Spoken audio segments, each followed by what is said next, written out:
नमस्कार, मैं हेमंत बघेल आप सभी का बहुत बहुत स्वागत करता हूं अपने इस YouTube चैनल में। आज के इस वीडियो से हम शुरू करने वाले हैं मुगल साम्राज्य से संबंधित महत्वपूर्ण प्रश्नों की श्रृंखला, जिसके अंतर्गत हम रोज 50-50 प्रश्नों पर डिस्कस करेंगे। इस वाले वीडियो में हम मुगल बादशाह बाबर से संबंधित 50 महत्वपूर्ण प्रश्नों पर चर्चा करेंगे। यहाँ जितने भी प्रश्न मैंने लिया है वो परीक्षा के दृष्टिकोण से बहुत ज़्यादा इंपॉर्टेंट हो सकता है। और अगर अभी तक आप लोगों ने मुगल साम्राज्य का इतिहास डिटेल में नहीं पढ़ा है तो मेरे चैनल के प्लेलिस्ट में जाकर के आप लोग पढ़ सकते हो। उसके बाद फिर ये क्वेश्चन आंसर वाली श्रृंखला आप लोग देख सकते हो। अगर आप लोगों ने पढ़ लिया है तो अच्छी बात है, आप इस वाले वीडियो को कंटिन्यू कर सकते हैं। तो वीडियो को हम लोग चालू करते हैं। पहला क्वेश्चन यहाँ मैंने लिया है, भारत में मुगल साम्राज्य का संस्थापक कौन था? एकदम बिल्कुल ही सरल क्वेश्चन है। तो किसने स्थापना की थी? बाबर ने। बाबर ने भारत में मुगल साम्राज्य की स्थापना की, जो दिल्ली सल्तनत था, लोदी वंश था, उसको अंत करके। अगला क्वेश्चन है, मुगल साम्राज्य की स्थापना कब हुई? तो ये भी कई बार पूछा गया, हालांकि ये सरल क्वेश्चंस में आता है लेकिन याद रखना जरूरी है। तो 1526 में मुगल साम्राज्य की स्थापना हुई थी बाबर द्वारा, पानीपत की लड़ाई के बाद। अगला क्वेश्चन है, किस युद्ध के परिणाम स्वरूप दिल्ली सल्तनत का अंत हो गया था? तो 1526 में पानीपत का युद्ध जो बाबर जो भारत में आक्रमण करता है, तो जो दिल्ली सल्तनत का जो अंतिम सुल्तान होता है, लोदी वंश का सुल्तान इब्राहिम लोदी और बाबर के बीच 1526 में पानीपत का युद्ध होता है, जिसमें इब्राहिम लोदी हार जाता है और अपने जो बाबर है वो जीत जाता है। तो इस तरह से दिल्ली सल्तनत का अंत हो जाता है। अगला क्वेश्चन देखते हैं, पानीपत के प्रथम युद्ध में बाबर ने किस शासक को परास्त किया था? तो इब्राहिम लोदी वंश का शासक था। अगला क्वेश्चन है, बाबर कहाँ का शासक था? तो देखो, जिस समय बाबर ने भारत पर अटैक किया ना, उस समय बाबर काबुल पर शासन करता था। कहां पर? काबुल जो कि आज के समय में अफगानिस्तान में है। तो काबुल, गजनी, मतलब कि एक प्रकार से अफगानिस्तान के एक बड़े क्षेत्र पर अपना जो बाबर है वो शासन करता था, वहाँ का शासक था। अगला क्वेश्चन देखते हैं, बाबर का जन्म कहाँ हुआ था? तो बाबर का जन्म कहाँ हुआ था? तो इसका जन्म हुआ था 1483 में। कब हुआ था? 1483 में इसका जन्म हुआ था फरगना। कहाँ पर? फरगना। ये मध्य एशिया में एक स्थान है फरगना, और इसके जो पिता थे ना, फरगना के शासक थे। तो फरगना में 1483 में इसका जन्म हुआ था। तो ये भी पूछा जाता है, इसके माता पिता के संदर्भ में भी पूछा जाता है। अगला क्वेश्चन है, बाबर अपने पिता उमर शेख मिर्जा की ओर से किसका वंशज था? तो इसका पिता का नाम याद रखेंगे, उमर शेख मिर्जा। तो ये अपने पिता उमर शेख मिर्जा की तरफ से तैमूर लंग का 5वां वंशज था। किसका? तैमूर लंग। देखो, तैमूर लंग जिसने भारत में आक्रमण किया था। कब आक्रमण किया था? 1365 में। कौन शासक था उस समय? तुगलक वंश का अंतिम शासक नासिरुद्दीन महमूद शाह। तो उस समय तैमूर लंग ने आक्रमण किया। तो तैमूर लंग की तरफ से बाबर जो है उसका 5वां वंशज था। बाबर के पिता का नाम उमर शेख मिर्जा। अगला क्वेश्चन है, बाबर की माता का क्या नाम था? बाबर की माता। देखो, बाबर की माता भी ना बड़ी इंपॉर्टेंट है, पूछा भी जाता है ये। तो बाबर की माता का नाम था कुतलुग निगार खानम। क्या नाम था? कुतलुग निगार खानम, बाबर की माता का नाम। और ये क्यों इंपॉर्टेंट है? क्योंकि जो कुतलुग निगार मैंने क्या लिख दिया, कुतलुग निगार खानम है ना, ये चंगेज खां की तरफ से आती थी। चंगेज खां की वंशज थी ये। तो चंगेज खां की तरफ से बाबर जो है उसका 14वां वंशज था। ध्यान रखना, चंगेज खां किसका समकालीन था? इल्तुतमिश का समकालीन था। वो भी बहुत बड़ा मतलब आक्रमणकारी था। तो तैमूर लंग की तरफ से 5वां वंशज, चंगेज खां की तरफ से 14वां वंशज था बाबर। अगला क्वेश्चन है, बाबर का राज्याभिषेक कब और कहाँ हुआ? तो बाबर का राज्याभिषेक कब और कहाँ हुआ? तो इसका जन्म कहाँ हुआ था? फरगना में। तो फरगना में ही इसका राज्याभिषेक हुआ था 1494 में। देखिए, जब 1494 में ना इसके पिता की डेथ हो जाती है, तो इसकी दादी इसका राज्याभिषेक करवा दी थी 1494 में फरगना। तो बाबर सबसे पहले फरगना का शासक बना था। अगला क्वेश्चन है, बाबर ने काबुल पर कब अधिकार प्राप्त किया? तो ये भी काफ़ी बार पूछा गया है। तो ये 1504 में हुआ था, 1504 में काबुल पर अधिकार किया था।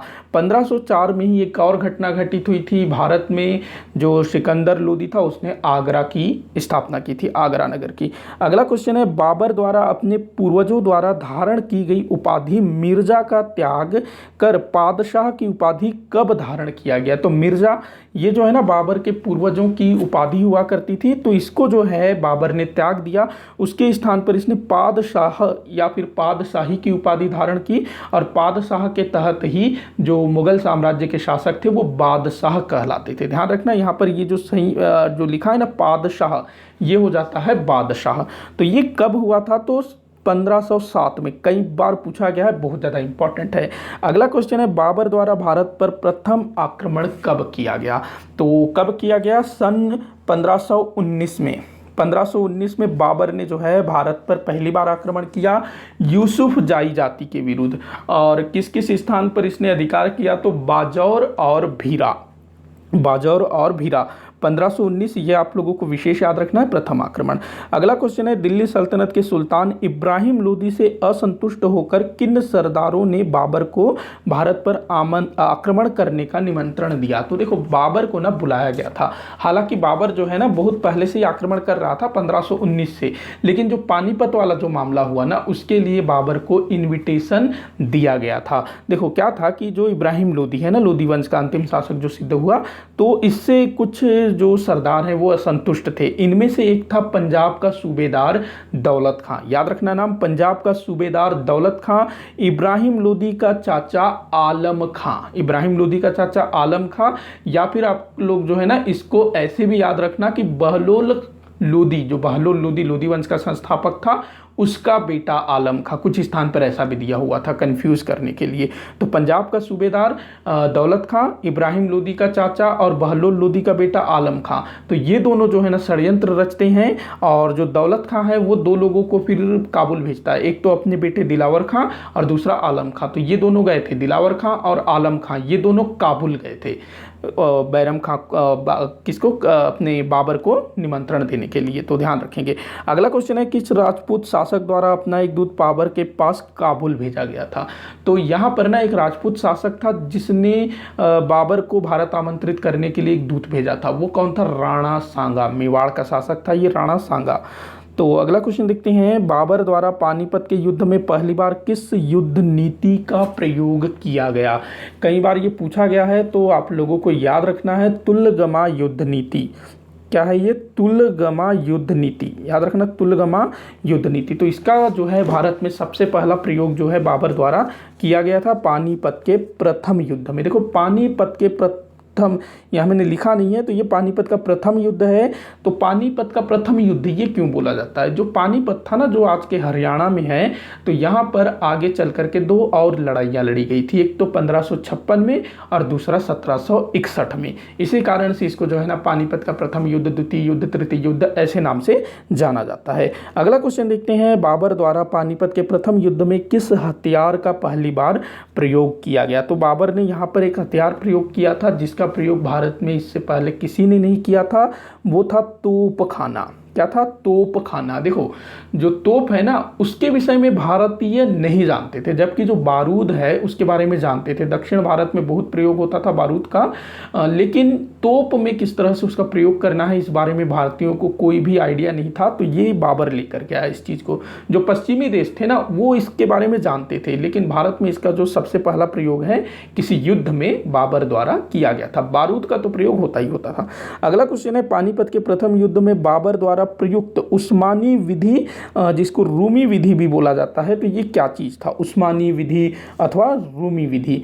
तो ये क्या था? तोपों को सजाने की विधि। तोपों को किस प्रकार से सजाना है, मतलब कि जो बाबर ने तोपों को जिस प्रकार से सजाया था ना, जिस प्रकार से उसको व्यवस्थित किया था, वो उस्मानी विधि कहलाती थी। उस्मानी विधि अथवा उसको रूमी विधि भी बोला जाता था। बाबर ने तुलगमा युद्ध नीति किन से ग्रहण की थी? मतलब कि जो तुलगमा युद्ध नीति है बाबर ने वो किन से सीखा था, किन से लिया था?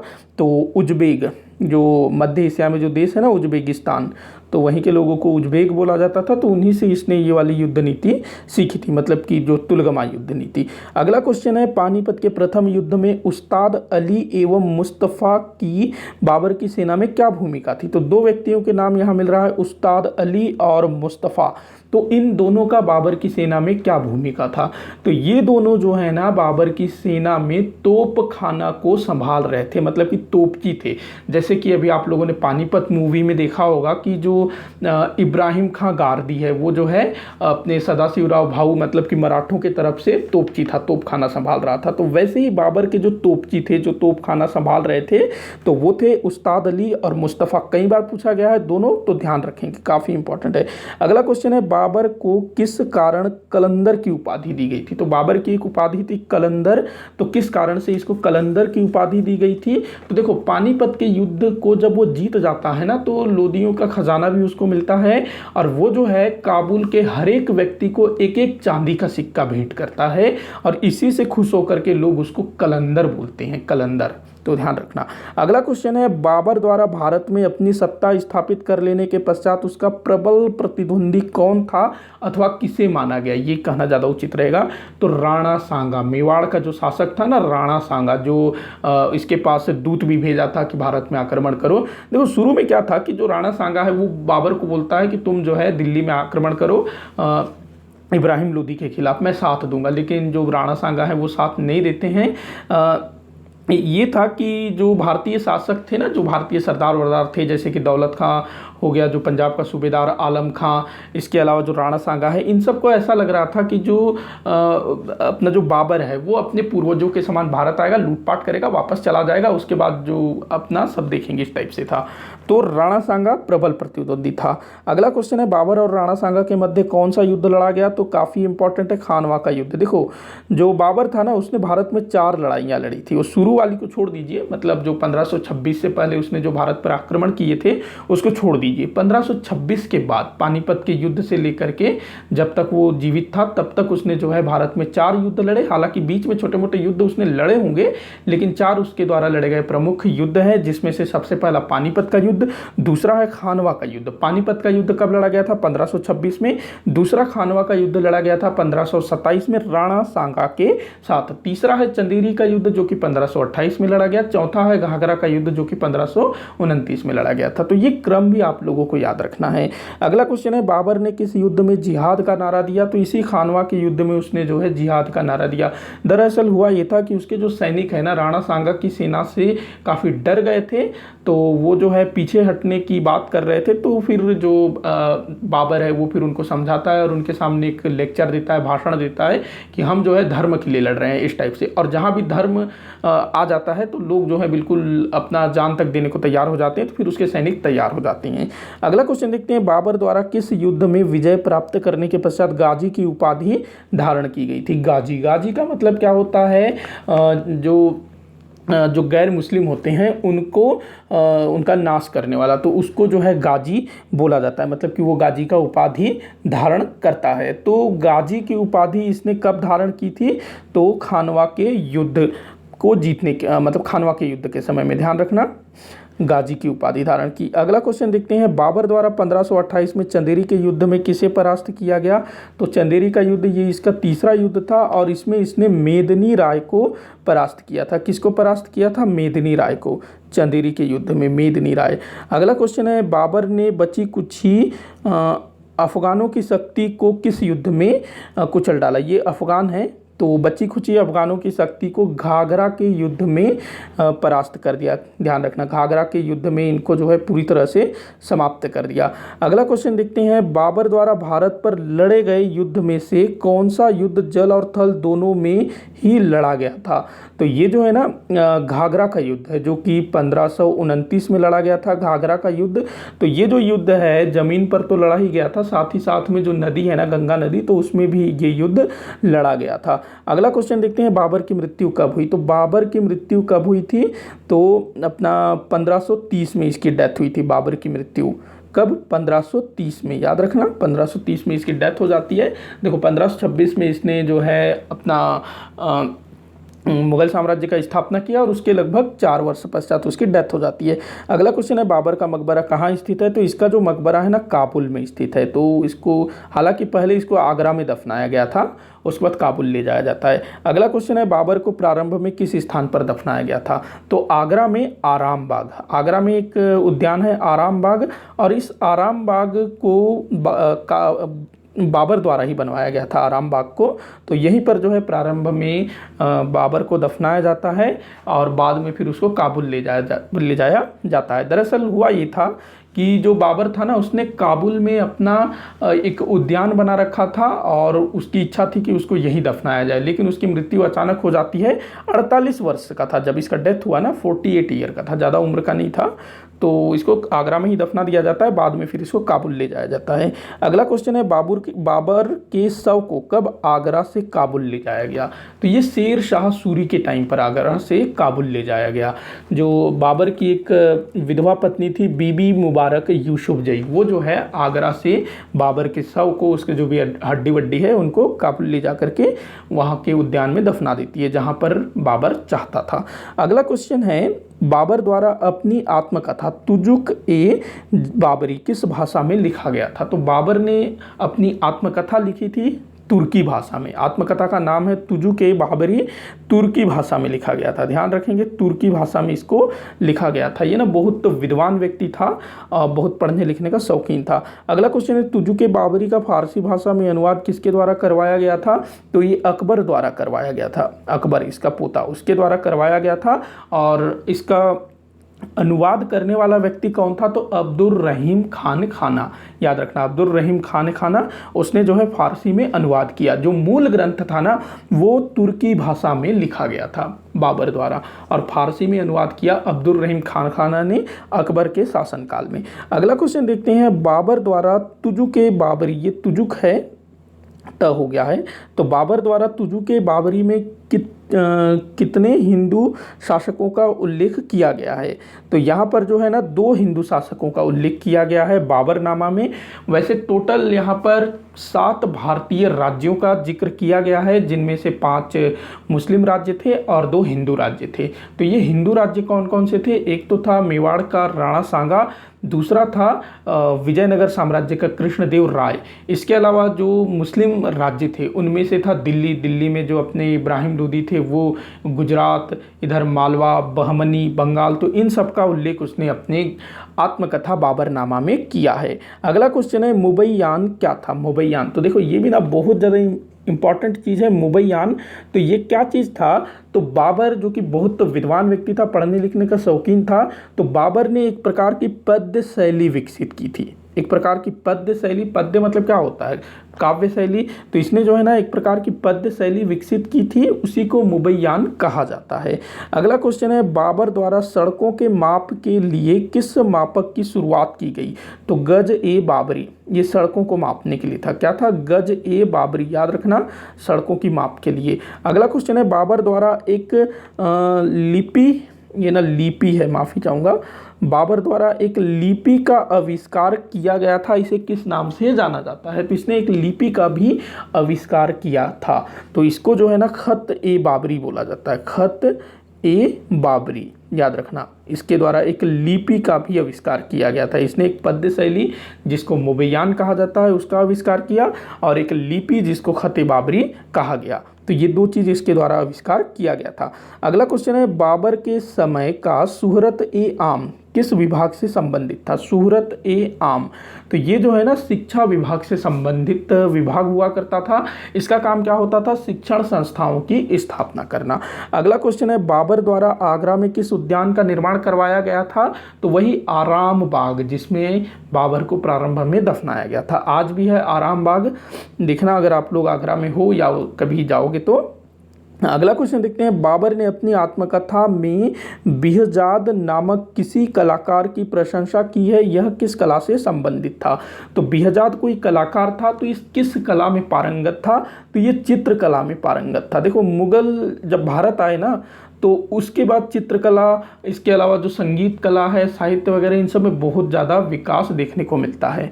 तो चित्रकला, बाबर वो जो है चित्रकला में काफ़ी रुचि लेता था, लेकिन उसके समय में उतना खास हो नहीं पाया क्योंकि उसको समय ही नहीं मिल पाया। तो बेहजाद कोई चित्रकार था, उसका उल्लेख उसने बाबरनामा में किया है। अगला क्वेश्चन है, बाबर ने अपना उत्तराधिकारी नियुक्त किया था, तो किसको नियुक्त किया था? हुमायूं। देखो बाबर के ना 4 बेटे थे, सबसे बड़ा था हुमायूं, उसके बाद फिर कामरान, असगरी, हिंदाल। तो हुमायूं को उसने अपना उत्तराधिकारी नियुक्त किया था अपने जीवन काल में ही, मतलब जब वो बीमार पड़ा होगा तब। अगला क्वेश्चन है, पंजाब के सूबेदार दौलत खां द्वारा बाबर को भारत आमंत्रित किए जाने के पीछे क्या कारण था? तो मैंने बताया था कि पंजाब के सूबेदार दौलत खां ये जो है बाबर को भारत आमंत्रित करता है, आओ इब्राहिम लोदी को हटाओ, इस टाइप से। इसके पीछे कारण क्या था? तो जो दौलत खां लोदी है ना, जो दौलत खां है, ये पंजाब में स्वतंत्र शासक बनना चाहता था और इस काम में इब्राहिम लोदी रोड़ा बन रहा था। तो वो जो है बाबर के हाथों उसको सबक सिखाना चाहता था। उसको भी यही लगता था कि बाबर भारत पे अटैक करेगा, लूटपाट करेगा, चल देगा, लेकिन ऐसा हुआ नहीं। अगला क्वेश्चन है, बाबर को किस भाषा में विद्वता प्राप्त थी? मतलब बाबर जो है किस भाषा में बहुत ज़्यादा वो माहिर था? तो तुर्की भाषा में ये काफ़ी इसकी अच्छी पकड़ थी। तुर्की भाषा में ही इसने अपनी आत्मकथा लिखी थी। आगे चल करके ना मुगलों की राजकीय भाषा फारसी हो जाती है। अगला क्वेश्चन है, बाबर का समकालीन दक्षिण में विजयनगर साम्राज्य का शासक कौन था? तो ये कृष्णदेव राय था। ध्यान रखना, कई बार पूछा गया है और कृष्णदेव राय का उल्लेख उसने बाबरनामा में भी किया है। अगला क्वेश्चन है, मेवाड़ के शासक राणा सांगा द्वारा बाबर को भारत पर आक्रमण का निमंत्रण देने के पीछे क्या कारण था? तो देखो मेवाड़ के राणा सांगा, इन्होंने भी जो है बाबर को आमंत्रित किया था दिल्ली पर आक्रमण करने के लिए। तो जो राणा सांगा है, ये अफगानों की शक्ति को कुचल करके दिल्ली पर अपना राज्य स्थापित करना चाहते थे, फिर से भारत में दिल्ली में राजपूत शासन स्थापित करना चाहते थे, इनका ये उद्देश्य था।